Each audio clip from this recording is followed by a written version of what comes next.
नमस्कार, जनता टॉकीज देख रहे हैं आप। जब आप राजनीति में हैं तो आपको मास्टर स्ट्रोक खेलना पड़ेगा। जब आप अपने दल को जिताना चाहते हैं, अपने पार्टी के शीर्ष नेतृत्व को कुर्सी दिलाना चाहते हैं, सुप्रीम सत्ता जो है, प्राइम सत्ता, वो दिलाना चाहते हैं, रणनीति काफ़ी अहम हो जाती है। जब बात बिहार में हो और चुनाव की हो तो वोट बैंक और जातीय समीकरण से आप पीछा बिल्कुल नहीं छुड़ा सकते हैं। इसी के तहत हमने देखा है कि कैसे बिहार के मुख्यमंत्री नीतीश कुमार जी के साथ और उनकी पार्टी के साथ लवकुश समीकरण का एक फैक्टर चलता रहा है। लेकिन पिछले दिनों में हमने ये भी देखा कि कैसे नीतीश कुमार जी 2020 के चुनाव के बाद से जब आए हैं, उसके बाद उनके पार्टी में कई बदलाव हुए हैं।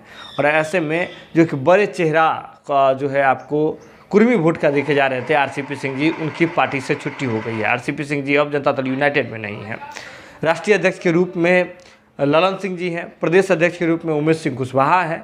लेकिन उपेंद्र कुशवाहा जी, जो कि कुशवाहा समाज के एक बड़े नेता के रूप में स्थापित हैं, वे जनता दल यूनाइटेड में अपनी पार्टी का विलय करा करके तो आए थे, लेकिन अंततः रणनीति ऐसी बनी, माहौल ऐसा बना, परिस्थिति ऐसी बनी कि उपेंद्र कुशवाहा भी अब नहीं है।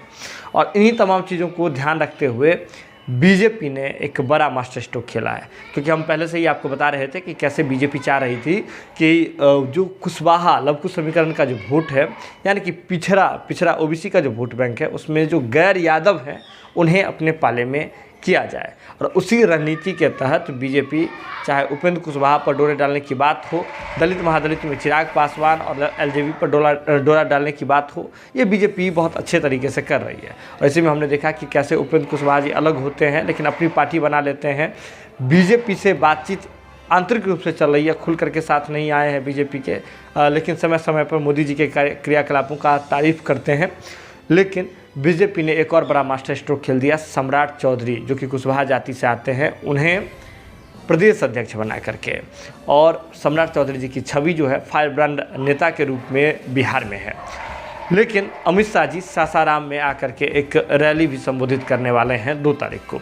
ये 2 तारीख को जो रैली होने वाली है वो बेहद अहम है, और सासाराम भी बेहद अहम है। किस लहजे से अहम है? तो ये कुशवाहा वोट बैंक के लिए। कैसे? तो चलिए आपको बताते हैं। आपको बता दें कि सम्राट अशोक को बिहार में कुशवाहा जाति अपने जाति का बताते हैं। तो उस महान सम्राट जो चक्रवर्ती अशोक थे, उनके वंशज होने का दावा कुशवाहा जाति करते हैं। और हमने देखा है कि सभी पार्टियां जो सम्राट अशोक की जयंती है वो कितने धूमधाम से मना रही थी। इसमें अगर सम्राट चौधरी की बात करें तो उन्होंने भी मनाया था, इसके बाद उपेंद्र कुशवाहा ने भी मनाया था, जनता दल यूनाइटेड ने भी इसे मनाने का काम किया था। लेकिन अब आपको बताते हैं कि सासाराम में अमित शाह जी का आना, इसका कुशवाहा वोट बैंक से क्या लेना देना है।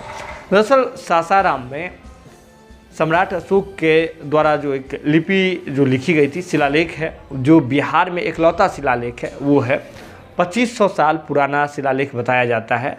लेकिन उस पर मज़ार बना दिया गया, उस शिलालेख को मज़ार के अंदर डाल दिया गया है, उस पर मज़ार बना दिया गया है, जो मुद्दा काफ़ी समय से विवादित है।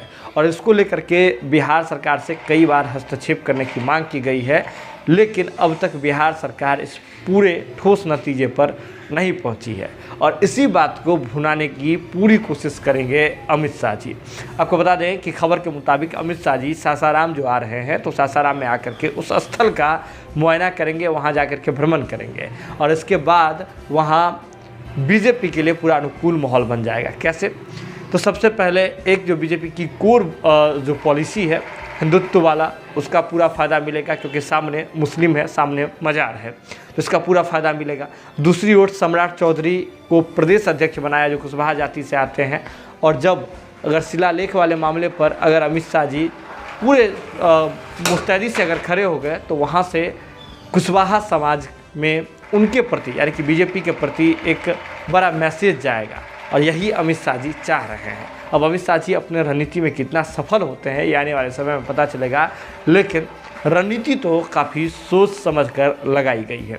जो रही आप जनता टॉकीज के साथ, जो भी अपडेट होगा हम आपसे शीघ्र साझा करेंगे। बहुत बहुत